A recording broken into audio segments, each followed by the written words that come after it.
Desa. Video kali ini akan membahas tentang seputar desa di Indonesia. Memang ada apa dengan desa di Indonesia?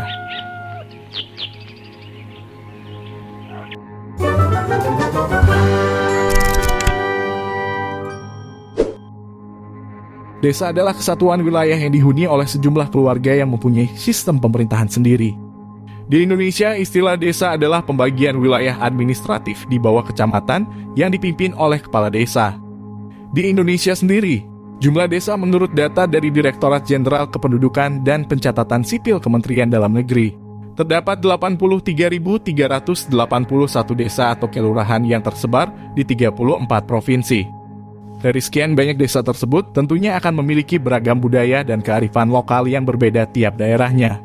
Selain kaya akan budaya dan kearifan lokal, nyatanya Indonesia juga memiliki ragam keunikan tersendiri.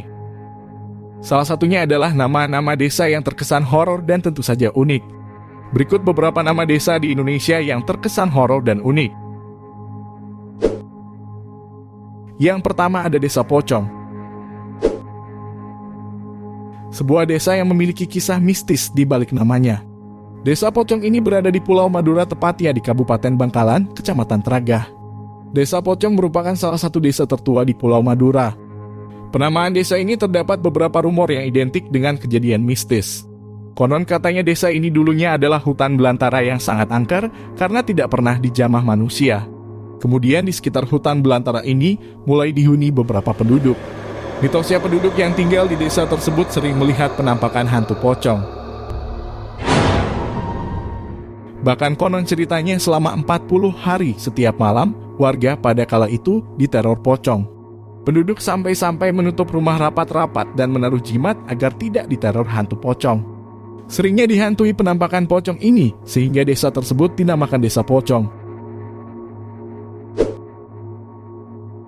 Kedua, ada Desa Dukun. Desa yang terletak di Kecamatan Dukun, Magelang, Jawa Tengah ini dulunya memang terkenal dengan kesaktian dukun bernama Jaka Umbaran. Dengan kesaktiannya, Jaka Umbaran mengobati penduduk asli sana. Dukun berasal dari kata Jawa yaitu kudu rukun yang artinya dalam bahasa Indonesia harus rukun. Adapun cikal bakal nama dukun adalah dari nenek moyang mereka yang bernama Mbah Dukut yang meninggal dan dimakamkan di pemakaman Dusun Dukun 1. Ketiga, ada Desa Toket. Untuk para pria-pria lajang di luar sana, jangan salah sangka dan berpikir macam-macam soal toket.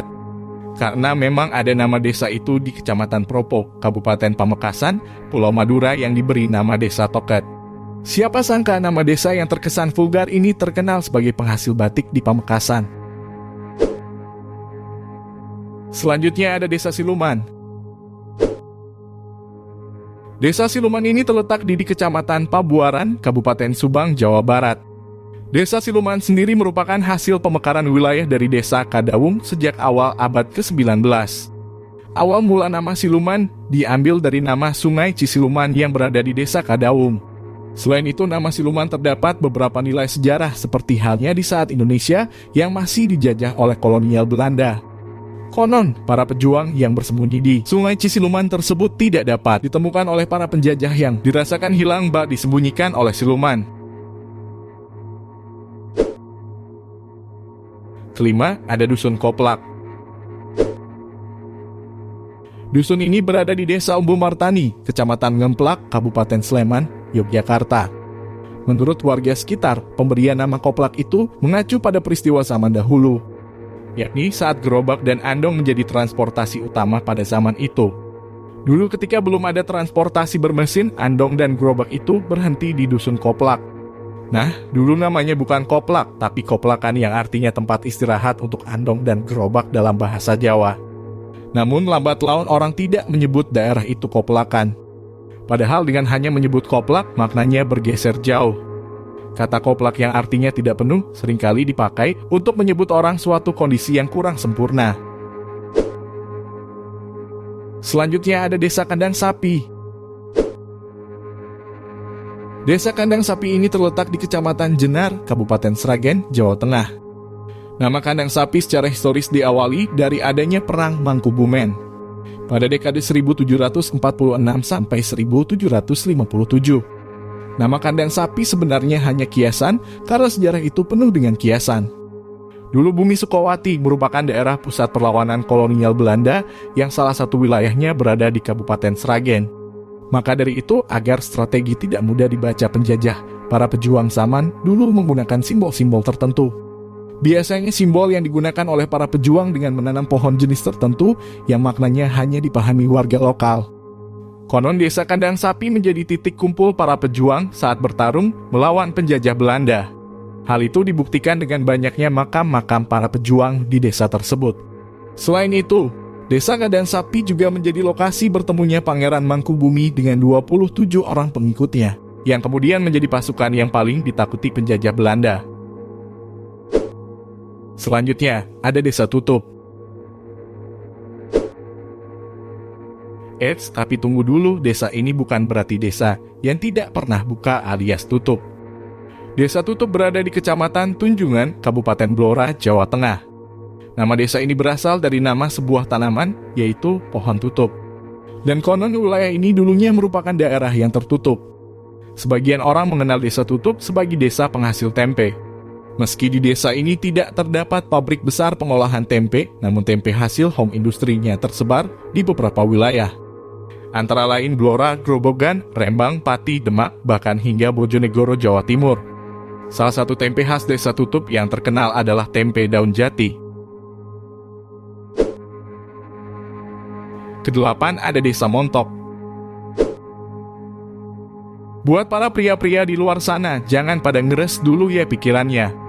Desa ini berada di Kabupaten Pamekasan, Jawa Timur, tepatnya di Pulau Madura. Tak hanya nama desanya yang unik, nama kecamatannya pun terkesan tak lazim, yakni Kecamatan Larangan. Nama Desa Montok cukup terbilang unik dan nyeleneh bagi masyarakat yang tinggal di luar Madura, khususnya mereka yang tak paham bahasa Madura. Sejarah Desa Montok berasal dari leluhur yang menemukan mentimun dan kacang hijau yang dalam bahasa Madura disebut temon dan otok di salah satu wilayah yang berada di desa. Dari hal itu, kemudian kepala desa setempat sepakat jika kemudian menjadikan dua nama tersebut menjadi sebuah nama desa, yaitu Montok yang merupakan singkatan dari temon dan otop. Selanjutnya ada Desa Malingmati. Desa yang memiliki nama unik ini terletak di Kecamatan Tambakrejo, Kabupaten Bojonegoro, Jawa Timur. Penamaan desa ini bermula dari kisah seseorang yang memiliki ilmu kanuragan sangat tinggi dan terkenal sakti. Orang itu juga terbiasa mencuri dan hasil curiannya diberikan untuk kaum miskin. Pada suatu waktu datanglah seorang maling lain yang tak kalah saktinya. Dan akhirnya mereka bertarung dengan sengit. Si maling pendatang ini pun mampu memanjat hingga menembus pohon. Siapa saja yang bisa memanjat pohon pisang besar dalam pertarung itu, maka akan menjadi pemenangnya. Namun begitu maling pendatang berhasil memanjatnya, tiba-tiba ia menghilang dan mati. Terakhir ada Desa Sumber Dukun. Sebelumnya ada Desa Dukun yang terletak di Magelang, Jawa Tengah. Namun Desa Sumber Dukun ini terletak di Kecamatan Kariboyo, Kabupaten Magetan, Jawa Timur. Konon ceritanya zaman dahulu terdapat dukun yang berjasa besar menemukan sumber mata air di wilayah ini. Para penduduk menamai wilayahnya Sumber Dukun sebagai penghormatan karena telah memberikan manfaat bagi kehidupan masyarakat. Itulah beberapa nama desa yang horor dan unik di Indonesia. Kira-kira desa mana lagi yang belum masuk list? Tulis di kolom komentar.